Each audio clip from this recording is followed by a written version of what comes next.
বিশ্ব আগাচ্ছে ঠিকই, বাট নিউক্লিয়ার কোনো যুদ্ধের দিকে।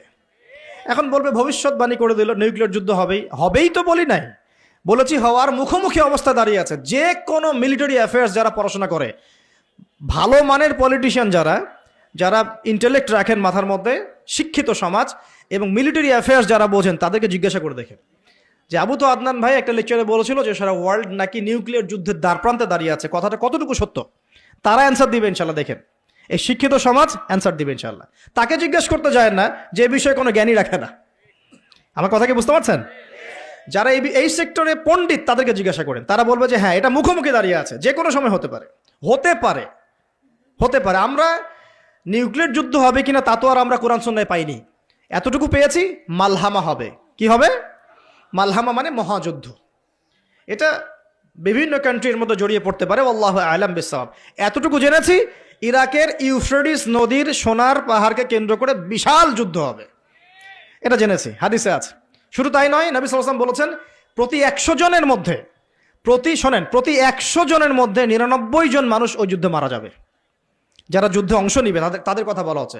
মুসলিমদেরকে বলা হচ্ছে তোমরা ওই সম্পদে হাতও দিবে না।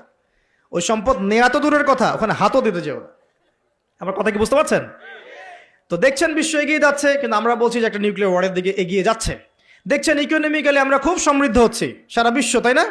কিন্তু বিশ্বের অনেক দেশ, বিশ্বের অনেক কান্ট্রি ইকোনমিক্যালি এখন একটা দুরবস্থার সম্মুখীন হয়ে আছে।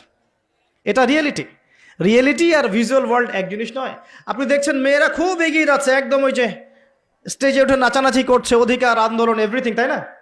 কিন্তু বাস্তবতা কি জানেন? বাস্তবতা হচ্ছে আমাদের মা বোনরা বেপর্দা হচ্ছে দিন দিন বেশি, এবং তারা এগিয়ে যাচ্ছে জাহান্নামের দিকে।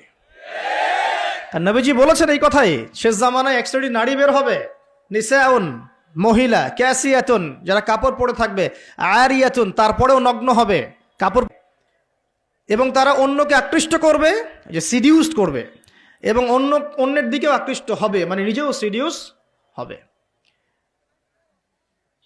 তো এই শ্রেণীর মেয়েরা কি এখন বের হয়নি? নবীজি বলেছেন এক শ্রেণীর মেয়ে বের হবে, পুরুষের পোশাক পরে থাকবে। কিসের পোশাক? পুরুষের পোশাক। এখানে শুধু বাহ্যিকভাবে পুরুষের পোশাক নয়, বাহ্যিকভাবে তো পুরুষের পোশাক পরেছেই অনেক আগেই।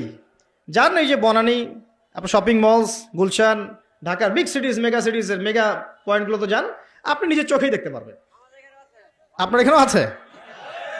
আচ্ছা, যাই হোক, হ্যাঁ, থাকতেই পারে, কারণ এগুলো তো এখন ছড়িয়ে পড়েছে কিভাবে? এই যে মোবাইল ফোনের মাধ্যমে। এমন কোনো জায়গা নাই এখন, বিশ্বের এমন কোনো জায়গা নাই যেখানে এই ফিতনাগুলো আসলে ছড়িয়ে পড়ে নাই। সো তারা ছড়িয়ে পড়েছে।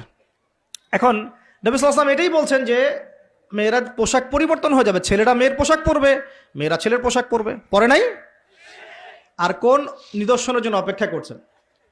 শুধু পোশাক পরিবর্তন মানে বাহ্যিক পোশাক নয়, এখানে আপনার সমাজের ফাংশনাল রোলটাও চেঞ্জ হয়ে যাবে। মেয়েরা ছেলেদের জায়গায় আসবে, ছেলেরা মেয়েদের জায়গায় আসবে। এসেছে কি আসে নাই? আচ্ছা, একটা বড় সাইন বলেছেন নবী সাল্লাল্লাহু আলাইহি ওয়াসাল্লাম লাস্ট ডে বা কিয়ামতের, সেটা হলো যে সমাজের সবচেয়ে নিম্ন শ্রেণীর মানুষ, মানে যাদের পরনে কাপড় ছিল না এবং পায়ে স্যান্ডেল ছিল না, বড় লোকদের কথা বলা হচ্ছে না এই হাদিসের মধ্যে। এখানে বলা হচ্ছে যে আনতারাল হুফাতাল উরাতাল আলাতা রিয়াশাই ইয়াতাতাওয়ালুনা ফিল বুনিয়ান।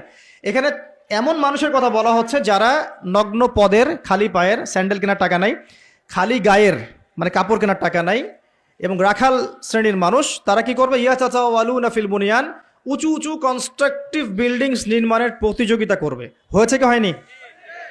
কিভাবে সম্ভব হলো? রিবা, সুদের মধ্য দিয়ে, এবং করাপশন, অন্যের সম্পদ আত্মসাতের মধ্য দিয়ে। হয়েছে কি হয় নাই? তো আর কোন নিদর্শনের জন্য অপেক্ষা করছেন?